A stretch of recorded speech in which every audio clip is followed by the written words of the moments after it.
नमस्कार, राष्ट्रपोष से मैं पवन केसवानी। छत्तीसगढ़ के राजनीतिक गलियारों में एक चर्चा है कि साजा से विधायक चुनकर आए ईश्वर साहू क्या मंत्री बनाए जाएंगे।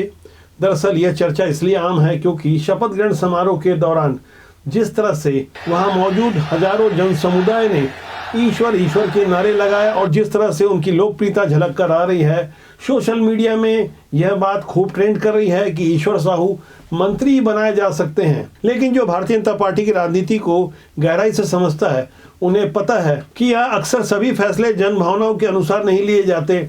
जैसे एक जनभावना थी कि चुनाव से पहले घोषणा की जाए, घोषणा पत्र में इस बात को शामिल किया जाए कि किसानों का कर्ज माफ किया जाएगा, क्योंकि कांग्रेस ने अपने घोषणा पत्र में इस मुद्दे को शामिल किया है। बावजूद इसके भारतीय जनता पार्टी ने किसानों के कर्ज माफी वाले मुद्दे को छुआ तक नहीं। कुछ ऐसे हालात में जब छत्तीसगढ़ के नए मंत्रिमंडल का गठन होने जा रहा है, तब 13 दिसंबर को उम्मीद थी कि उप मुख्यमंत्रियों सहित 10 मंत्री भी शपथ लेंगे, लेकिन ऐसा हुआ नहीं। जानकारी मिली कि उप मुख्यमंत्री के अलावा बाकी नामों को सहमति नहीं मिली, लेकिन अब सहमति मिल चुकी है। पीएम नरेंद्र मोदी उन नामों पर सहमत है। लिफाफे में वो नाम बंद हो चुके हैं। संभवतः 16 दिसंबर को शाम 4 बजे से पहले मंत्रिमंडल का विस्तार हो जाएगा, क्योंकि 4 बजे के बाद खरमास लग रहा है। यानी खरमास लगने के बाद अगले 30 दिनों तक कुछ भी निर्णायक शुभ कार्य नहीं होंगे। लेकिन उससे पहले कुछ शुभ कार्य किए गए। मुख्यमंत्री विष्णुदेव साय की कार का नंबर बदल दिया गया है। दरअसल यहाँ गहराई से समझने वाली बात यह है कि पुराने वाले मुख्यमंत्री भूपेश बघेल को जन्मदिन के मौके पर उनके चाहने वाले कुछ चापलूस किस्म के अधिकारियों ने CGBB 0023 वाली कार उपलब्ध कराई। यहाँ गौर कीजिएगा, 23 नंबर को सीएम भूपेश बघेल अपने लिए लकी मानते हैं, क्योंकि 23 अगस्त को वो पैदा भी हुए थे। और BB यानी भूपेश बघेल, ये कार का नंबर भी हो सकता है सिर्फ इस कारण से क्योंकि पुराने वाले सीएम की ऐसी खुशामद करनी थी। नए वाले बड़े साहब यानी सीएम विष्णुदेव साय जब पहली कैबिनेट बैठक के लिए गए और पत्रकार वार्ता के लिए जनसंपर्क कार्यालय आए, तब उनकी कार का नंबर बदला हुआ था। वो CGBB 0023 नंबर नहीं था, क्योंकि ये नई कार XUV पिछली 23 अगस्त को ही खरीदी गई है। इसलिए पुरानी कार में ही नए वाले सीएम आए हैं। ये बदलाव हुआ है अंकों का, और बदलाव कुछ और भी हुआ है। दरअसल कांग्रेस ने अपने 2 पूर्व विधायकों को 6 साल के लिए निलंबित कर दिया। एक पुराने तेज तर्रार मंत्री को सवाल पूछने के कारण नोटिस दिया गया है, और रायपुर से चुनाव लड़ने वाले, दरअसल यहाँ बात गहराई से समझने वाली है। सरगुजा इलाके से कांग्रेस के पुराने MLA विनय जायसवाल और रामानुजगंज से लगातार 2 बार विधायक रहे बृहस्पति सिंह ने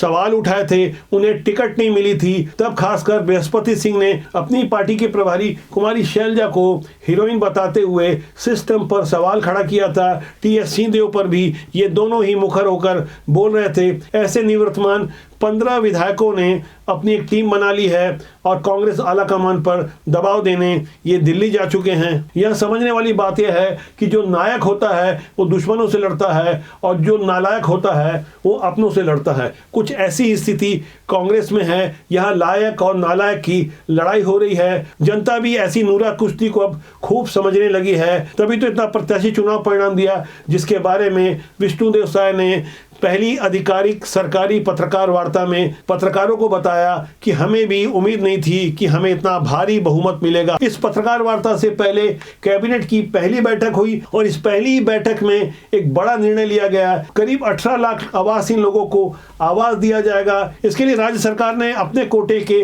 40% रकम को देने को मंजूरी दे दी है। शेष 60% रकम केंद्र सरकार को देनी है। यह योजना लंबे समय से पूर्ववर्ती भूपेश बघेल सरकार ने सिर्फ इसलिए रोक रखी थी क्योंकि इसमें प्रधानमंत्री नाम सामने आ रहा था, जबकि सीएम भूपेश बघेल ने अपनी ही सरकारी कार के लिए RTO से BB वाला नंबर अलॉट करा लिया था, तब वहां नाम की उन्हें कोई दिक्कत नहीं थी। यहाँ गौर करने वाली बात यह है कि देश में इस वक्त 550 से ज्यादा भवन, योजनाएं, सड़क आदि नेहरू गांधी के नाम पर हैं। इस पर देश को कभी कोई आपत्ति नहीं रही, लेकिन सिर्फ प्रधानमंत्री शब्द लिखे होने के कारण छत्तीसगढ़ के लाखों गरीबों को आवास से वंचित किया गया था। यहाँ यह भी गौर करने वाली बात यह है कि जो 18 लाख मकान उपलब्ध कराए जाएंगे, यदि एक मकान के लिए एक परिवार के 5 लोगों का भी हिसाब लगाया जाए तो इस हिसाब से करीब 90 लाख लोग इससे प्रभावित होने वाले हैं। और छत्तीसगढ़ में इस वक्त आबादी करीबन 2 करोड़ 90 लाख के आसपास है। इस आंकड़े से करीब 1/3 आबादी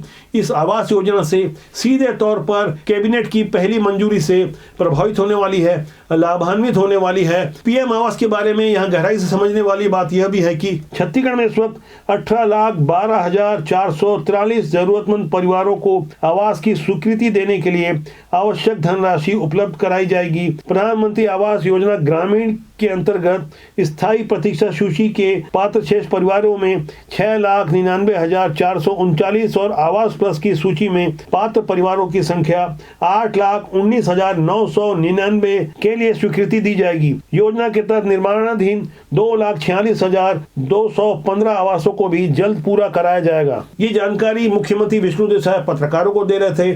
साथ ही उन्होंने आश्वस्त किया आने वाली 25 दिसंबर यानी अटल बिहारी वाजपेयी जी का जब जन्मदिन होगा उसे सुशासन दिवस के रूप में मनाते हुए किसानों को 2 साल का बकाया बोनस दिया जाएगा, इसकी भी मंजूरी दी गई है। इसके अलावा छत्तीसगढ़ की जनता के लिए मुख्यमंत्री विष्णुदेव साय ने बताया कि चुनाव के दौरान पीएम मोदी की गारंटी और मैनिफेस्टो जारी किया गया था। अब इस पर विस्तृत चर्चा की जाएगी, साथ ही इसे किस तरह से लागू करेंगे उस पर बात होगी। मुख्यमंत्री विष्णुदेव साय जिन गारंटी और योजनाओं की बात कर रहे थे उसमें प्रमुख रूप से जो 5-6 योजनाएं हैं जिसकी काफी प्रतीक्षा है, उनमें है कृषक उन्नत योजना, 21 क्विंटल धान 31 रुपए में खरीदी, किसानों को एक मुश्त राशि का भुगतान, 2 साल के अंदर हर घर नल कनेक्शन, महतारी वंदन योजना, पीएससी परीक्षा को यूपीएससी की तरह पारदर्शी बनाना। ऐसी वो तमाम योजनाएं हैं जिसके अभी से होर्डिंग लग चुके हैं, यानी सरकार ने पहले ही अपने इरादे एकदम साफ कर लिए हैं। यहाँ गौर करने वाली बात यह है कि पूर्ववर्ती सरकार के द्वारा जो नल जल योजना जैसी महत्वाकांक्षी योजना पर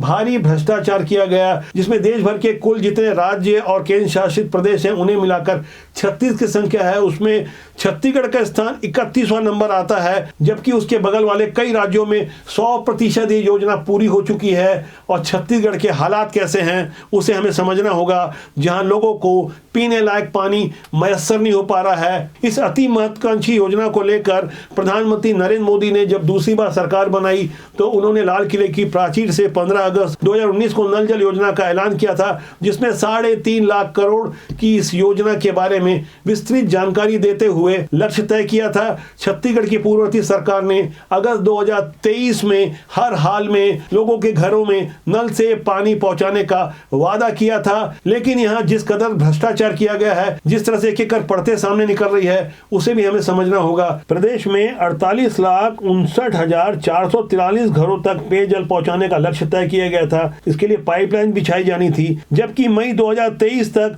10,93,138 घरों तक पाइपलाइन बिछाई जा चुकी थी। यहाँ गौर करने वाली बात है कि छत्तीसगढ़ के पड़ोसी राज्य तेलंगाना ने 100% लक्ष्य हासिल कर लिया है, गोवा ने भी 100% लक्ष्य हासिल कर लिया है, हरियाणा ने भी 100% लक्ष्य हासिल कर लिया है, पांडिचेरी और दमन दीव ने भी 100% लक्ष्य हासिल कर दिया है। उत्तराखंड ने 61.71% और महाराष्ट्र ने 71.030% लक्ष्य हासिल किया है। ये आंकड़े 10 मई 2022 की स्थिति तक है, जबकि छत्तीसगढ़ ने मई 2023 तक मात्र 22.5% लक्ष्य ही हासिल किया है। ऐसे में समझना होगा कि पीएम आवास योजना हो या नल जल मिशन हो, इससे लेकर पूर्ववर्ती भूपेश सरकार आम जनता के हितों से जुड़ी हुई योजनाओं के लिए कैसे काम कर रही थी, कैसे मूलभूत आवश्यकताओं से लोगों को वंचित किया जा रहा था। अब जब नई सरकार बनी है तो उनके सामने काफी बड़ी चुनौतियां हैं कि पूर्ववर्ती सरकार राम के नाम पर किस तरह की राजनीति कर रही थी, पूर्ववर्ती सरकार किस तरह से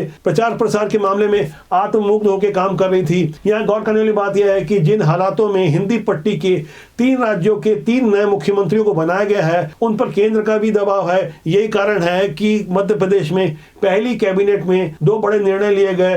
पहला निर्णय कि खुले में मांस, मटन, अंडा नहीं बेचा जाएगा। दूसरा निर्णय, किसी भी धार्मिक स्थल से लाउड स्पीकर उस तरह से नहीं बजाए जाएंगे जिससे लोग परेशान होते हैं। एमपी के सीएम मोहन यादव के इस फैसले से आप अंदाजा लगा सकते हैं कि छत्तीसगढ़ के सामने किस तरह की बड़ी चुनौतियां हैं, राजस्थान के सामने किस तरह से बड़ी चुनौतियां हैं। कुछ नया करने के लिए नए मंत्रिमंडल में कुछ नए चेहरों को मौका देने की बारी है। महिलाओं में कौन होगा और क्या ईश्वर साहू को स्थान मिलेगा, यह समझने वाली बात है। लेकिन जो भी करना होगा जल्दी करना होगा। सामने 2024 का लोकसभा चुनाव है। जो टास्क दिए गए हैं यदि उस पर खरा नहीं उतरा गया तो केंद्र की मोदी सरकार फैसले लेने में थोड़ी भी देरी नहीं करती। यह बात मौजूदा सरकार को अच्छी तरह पता है। हमारी बारीक निगाहें लगी हुई है। कुछ अंदर खाने की ढेर सारी जानकारी हम लगातार आपसे शेयर करते हैं। राजनीति की सुचिता के लिए आवश्यक है कि साफ सुथरे ईमानदार लोग राज्य का प्रतिनिधित्व करें, जिससे देश और समाज का